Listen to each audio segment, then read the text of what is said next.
The Beyond the Fame podcast is sponsored by the historic Ford's Theater in Washington, D.C. Step into 1865. President Lincoln has been shot and the city is in chaos. As the newest deputy to join the ranks, the investigation is in your hands. Join Detective James McDevitt as you retrace the footsteps of the Lincoln assassination through the streets of downtown D.C. Whether you're a history buff, a true crime enthusiast, or just looking for an entertaining way to get your steps in, there's something for everyone in history on foot. For tickets, visit Fords.org. This month's programming is also brought to you by Catoctin Creek Distillery in Loudoun County, Virginia. Looking for something fun to do? Catoctin Creek hosts exciting events every month, many of them free. From tastings to live music and more, there's always something happening at the distillery. Find details at www.catoctincreek.com. Must be 21 to drink alcohol. And of course, this podcast would not be possible without our longtime sponsor, the Hollywood Casino at Charlestown Races in West Virginia. Details and tickets at HollywoodCasinoCharlestown.com. Must be 21 to enter the casino floor and attend a show. Gambling problem? Call 1-800-GAMBLER.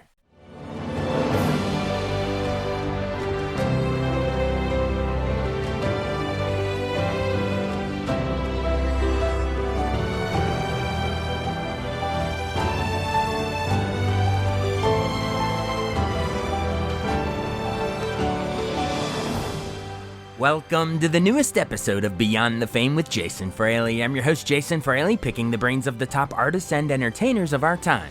10 years ago today, Alisan Porter won Season 10 of NBC's The Voice, becoming the first to win with a female coach in Christina Aguilera. I spoke with Porter when she performed the national anthem at the Capitol 4th concert in Washington, D.C. on July 4th, 2016. Not to be confused with tonight's National Memorial Day concert. Again, this is from 2016, just weeks after she won The Voice. Alisan, thanks so much for taking the time. Thanks for having me. Now, you're going to be doing the national anthem, right? I am, yes. Okay. Have you ever sang it before, like when you're growing up or something? I feel like that's what a lot of beginners start off, singing it at some ballpark or something. So have you ever done it before? I actually sang it in Curly Sue. Oh, okay. So I did sing it then, and I don't think I've sung it at any event or anything. I can't remember. I might have when I was younger, but I can't remember doing it ever. So I'm really excited to take a stab at it. You mentioned Curly Sue. That, just in case our listeners don't remember, I think it was like in the early 90s with Jim Belushi. Give us the context of the scene. Why are you singing it in the movie? I was watching TV super late, and I stand up on the bed and I sing it. Well, this will be a little different because now people around the country will be watching TV really late on PBS and see you singing it. So, there we go. They might be standing on the bed watching you this time. Let's hope so. Okay. What's the trickiest part of the anthem? I think it's just like making it your own, and then staying true to the melody and the core of the song, because everybody has really done an amazing job at kind of doing their own thing with it. If you think of all the iconic people that have sung it, so I think I just have to figure out what that's going to be for me. Do you have a favorite version? Is it Whitney? Is it Jimi Hendrix? Which one? Yeah, I think it's probably Whitney. Obviously Jimi Hendrix. You can't ever beat Jimi Hendrix with the guitar, but vocally, I think Whitney is probably that's the gold standard. Top of my list. Yeah, for sure. Well, how big of an honor is it? Because this whole thing is such a patriotic sort of day, and you have such a big lineup. There's going to be Olympians there, military, heroes there, performers, but you get to kick it all off with the national anthem. How big of an honor is it to be the one that sets the tone for the day? It's huge. It's huge. I'm so excited just to be doing stuff like this. It's a dream come true. It's everything. So very excited. Is there one of the artists, because I think we got Smokey Robinson, Kenny Loggins, Gavin DeGraw. Is there one that you're really like, wow, I can't believe I'm up there? I love Smokey Robinson. Who doesn't love Smokey Robinson? But Gavin DeGraw is one of my favorites. So I actually used to go to his shows and try to get in the front row. I really love Gavin. So I'm excited to play a show, with him. Be on the same bill, I guess you could say. Were you like a One Tree Hill fan or something? No, I just really love his music. He's amazing. He's an amazing songwriter, and I love, a good songwriter, so. Definitely. I saw him. I think he opened for Billy Joel at Nats Park a couple years ago. He does a great show.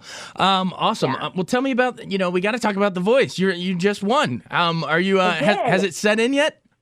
I don't know if it ever will. I always go back and watch the video just to make sure that it really happened. It's just such a surreal thing. I was obviously, very excited that I was doing well, and but to actually have won it is just like, what? It's crazy. Yeah, what was it like? Because you were on Team Christina, right? What did Miss Aguilera, teach you about singing?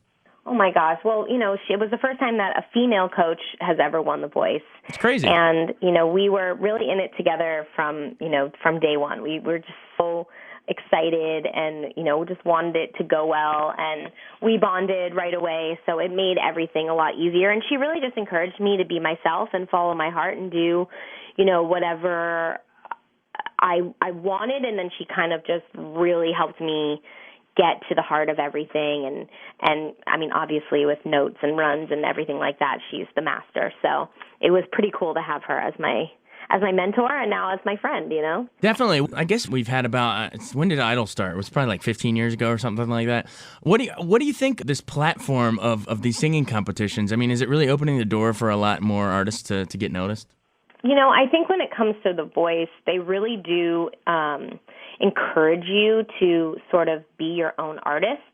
And from the very beginning, it's make lists of songs that you would want to sing, what kind of artist do you want to be, and you get to go on this journey, and there's sort of, no rules, and you get to really figure out in front of 14 million people, who you are and where you could fit in the music business. And I think that, it is such an amazing thing to watch everybody's journey on The Voice, because you see so much growth and you see so much change. And I think that's the coolest thing about, being on a show like The Voice or Idol or something like that, is that you really do get to go on your own, like, artistic journey in front of all these eyes. And that's both scary and, really cool at the same time. Definitely. I mean, I know you worked closest with Christina because she was sort of your coach, mentor figure. But give me something about the other judges that we might not know about them, sort of how they are, maybe off the screen, Blake, Gwen, and the others. Oh, everybody's great. I mean, I just went back to do a little something for, they're actually shooting season 11 blind auditions now. So I got to go back and watch a couple of those, and now there's two new coaches, Miley Cyrus and Alicia Keys, and I was talking to them for a while, and they're just so excited to be there, and, you can tell they're new and they're excited and they've never done it before, and so Miley especially is so excited to be a coach. And it's just amazing. It's amazing to see another season of talent. I mean, incredible singers. And when I was watching them do their blind auditions, I just couldn't believe that I, went through the entire journey and actually won it. So it's crazy to think that one of those people now is going to be the next voice. And it's just awesome. And everybody's great. That was your question. Adam is awesome. I talked to him a little while the other day, and Blake is hilarious, and just exactly what you see is what you get. So they're amazing. That's awesome. Tell us what you got coming up next, because when you win one of these suckers, then the next thing is, all right, here, we're waiting for the next big album. But unlike other winners of some of these shows, you've actually had a couple albums before, right? You had was it more like folky kind of things before the show? I did actually like a folk country album. I've always wanted to do kind of get that out of my system. I love that kind of music, so it was really exciting when I got to make that kind of record. But now I'm working on my first actual album, and I guess real album, you could say. And we're just, writing and in the studio and, talking about different producers. And we've kind of just begun the journey, but it's already really, really exciting. So just working hard. I'll be in the studio for a minute, just, trying to make the best record I can. Awesome. And just give us, obviously it's all still coming together, but what's sort of the general vibe or genre of the album? I mean, I would say it's pop, Pink, Kelly Clarkson, Alisan Porter, okay. Adele, just shove myself in there if I can, Pink, Kelly Clarkson, Alisan Porter, Adele. In that order. Trying to shoot real low. Yeah, exactly. But you got to aim high. Well, it's all going to start with the Capitol 4th, It's going to be some fireworks and an awesome national anthem. We appreciate you taking the time, and we're looking forward to seeing you. Thank you. Awesome. Hear my other conversations with past winners of The Voice in our archives at BeyondTheFamePodcast.com.